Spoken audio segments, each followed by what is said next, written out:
আমাদের জীবনে সবচেয়ে গুরুত্বপূর্ণ একটা পার্সনকে জানেন? তিনি হচ্ছেন আমার মা। সব থেকে প্রিয়, সবার থেকে প্রিয় হচ্ছে আমার মা। মায়ের সাথে পৃথিবীর কারো তুলনা হয় না। মা কিনা নিজের সুখ, নিজের সব কিছু ত্যাগ করে ছেলে মেয়েদের বড় করে লালন পালন করে। ছেলে মেয়ের জন্য মা সব কিছু করতে পারে। দেখবেন আপনি কোনো একদিন আপনি বা আপনার মা অসুস্থ হবেন, দেখবেন মা নিজের কথা চিন্তা না করে তোমার সেবা যত্ন করায় ব্যস্ত থাকবে।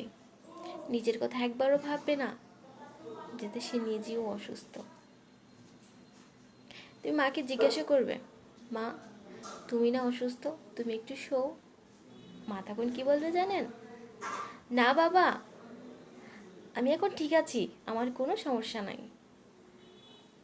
তুমি একটু ঘুমাও বাবা, তুমি একটু ঘুমাও, তুমি ভালো হলেই আমি ভালো হয়ে যাব।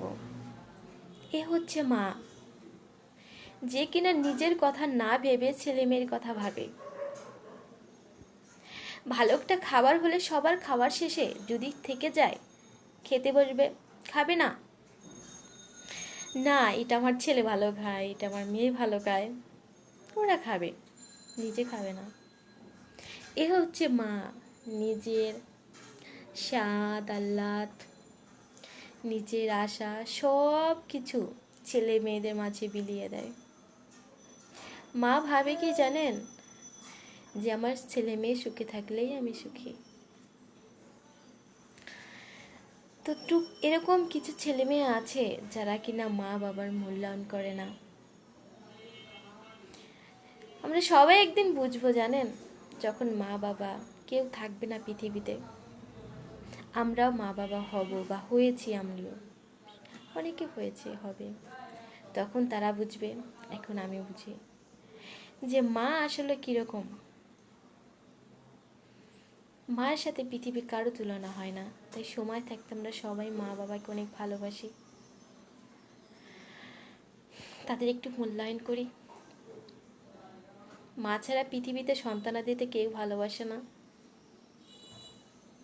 মা আছে বলে আমাদের পৃথিবীটা এত সুন্দর। মা হচ্ছে ভগবানের দেওয়া সবচেয়ে সুন্দর একটা শব্দ, যেটা আমরা সঠিকভাবে ব্যবহার করতে পারি।